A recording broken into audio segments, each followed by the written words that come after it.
도덕경 1장이 명으로 시작하잖아요. 이름, 개념, 명칭 이런 이름으로 시작한다면 도덕경 81장은 언어라는 걸로 시작을 해요. 신원불미라고 해서 믿음직한 말은 아름답지 않아 이렇게 첫 문장이 시작되거든요. 그래서 첫 장과 끝장이 노자가 굉장히 절묘하게 의도적으로 썼다는 거를 여기서 좀 더 느끼실 수 있을 텐데, 언어에 대한 부분으로 시작해서 언어에 대한 부분으로 끝난다는 거.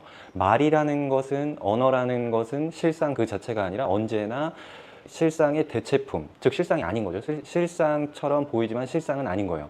그냥 개념적인 부분이거든요. 어쨌든 도덕경 1장에서도 언어에 대한 이야기로 시작하고 도덕경 81장도 마찬가지로 말에 대한 이야기로 끝난다는 거. 그래서 언어라는 것 자체는 실상을 가르칠 수는 있지만 실상 자체는 절대 될 수 없다는 거. 그렇죠?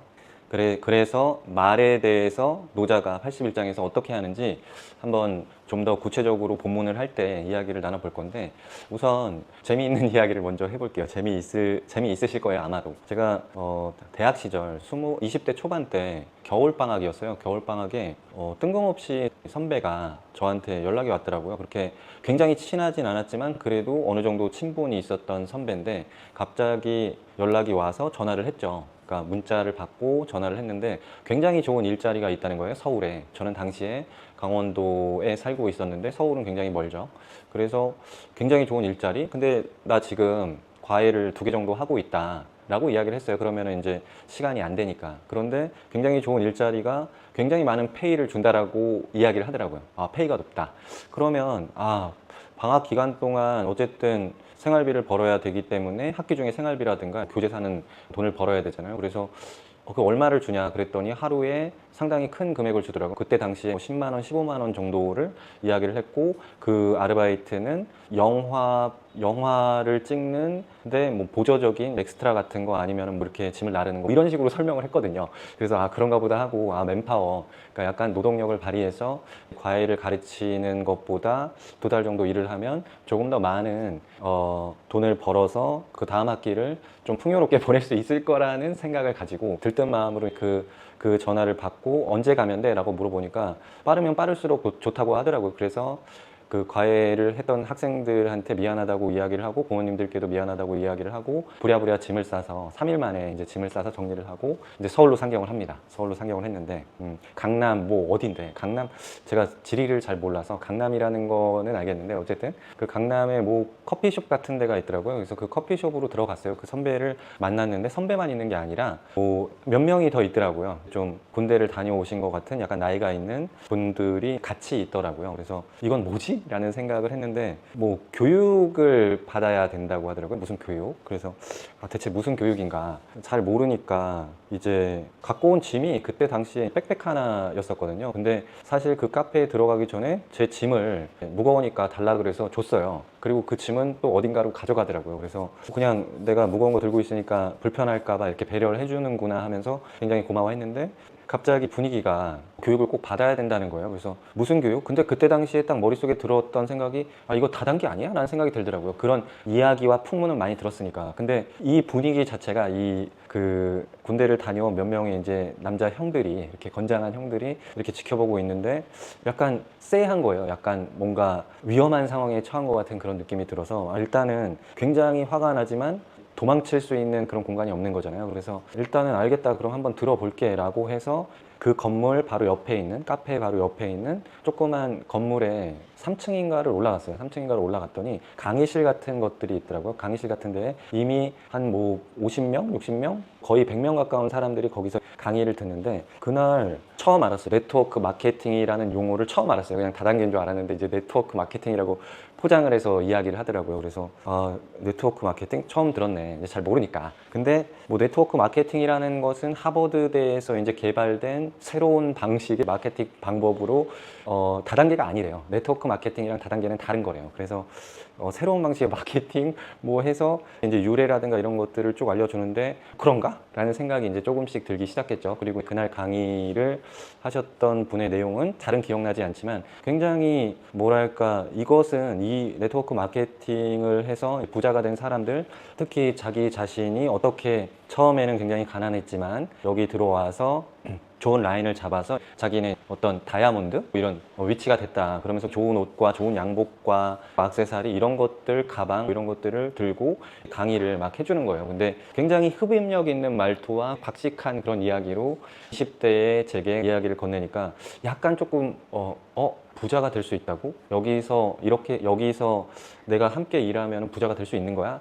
긍정 반, 부정 반, 의심 반, 믿음 반, 뭐 이런 것들이 생겼어요. 그래서 사실 그럼에도 불구하고 이거 다단계 아니야? 이러면서 도망치고 싶었는데 아니 그날 교육이 끝나고 나서 저를 다시 한번 그 선배 형이 설득하더라고요. 이 교육이 일주일인데 일주일만 한번 들어봐라. 만약에 일주일을 들어보고도 네가 아니라고 생각을 하면 보내주겠다는 거예요. 그래서 또, 뭐, 어쨌든 저를 위해서 뭐 부른 것처럼 얘기했고 굉장히 간곡하게 설득을 했고 또 한 가지는 그 우르르 있었던 건장한 형님들 그분들이 에워싸고 있으니까 도망칠 수 있는 공간도 없었고요. 어쨌든.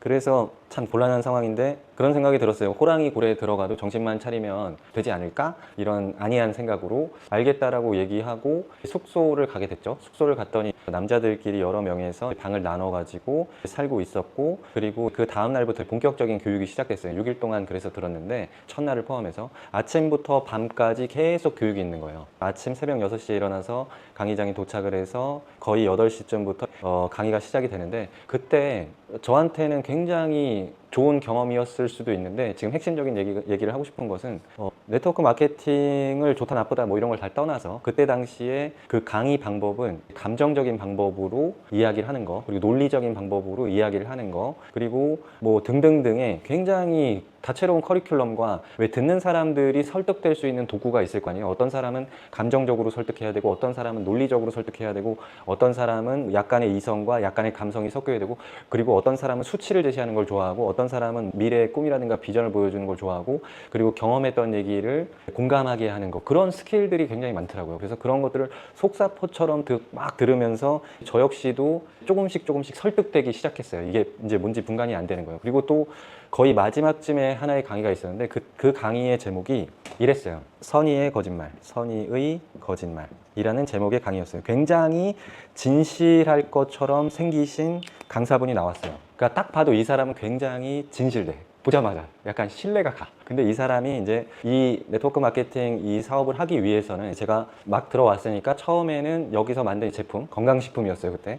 그걸 사가지고 그게 굉장히 효과가 있대요. 근데 그거를 제가 이제 한꺼번에 최소한 몇백만 원어치를 구입해야 되는데 당시에 제 기억에는 한 300만 원어치를 구입해야 되는데 제가 돈이 어디 있어요? 없죠. 근데 그런 것조차도 이런 논리였어요. 선의의 거짓말. 뭐 어떻게든 부모님에게 이 비즈니스 잘 되면 갚으면 되니까 부모님께 전화를 해서 이야기를 해서 설득을 해서 300만 원을 받아내는 방법에 대한 이제 구체적인 이론과 이런 것도 가르쳐 주지만 이제 걸리잖아요. 거짓말이라는 게 걸리는데 그분이 굉장히 믿음직한 그 분이 이 선의의 거짓말이라는 강의를 통해서 이렇게 표현하더라고요. 미래의 성공을 위해서 부모님을 잠시 속이는 것은 선의의 거짓말이다. 이렇게 설득을 해서 그런가? 또 제가 이제 홍 넘어갔죠. 근데 그럼에도 불구하고 어쨌든 결과적으로는 그 강의를 다 듣고 저는 안 한다고 얘기하면 다시 한번 7일 동안 들어야 될 것 같아서 할게요 하고 그곳을 빠져나올 수가 있었어요. 근데 사실 제 짐 중에 일부분은 포기했어요. 왜냐면 짐을 다 챙기면 의심할까봐. 그래서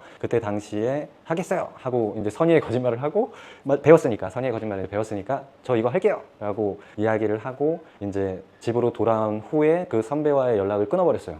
선배와의 연락을 끊었는데 물론 그 중간에 몇 가지를 확인했어요. 네트워크 마케팅이 뭔지에 대해서 이제 스스로 인터넷을 찾아서 공부를 하고 그리고 경험이 풍부하시고 좀 의지가 되는 아시는 어른이 있었는데 그 어른을 찾아가서 자초지종을 얘기하니까 그분은 그렇게 물어보더라고요.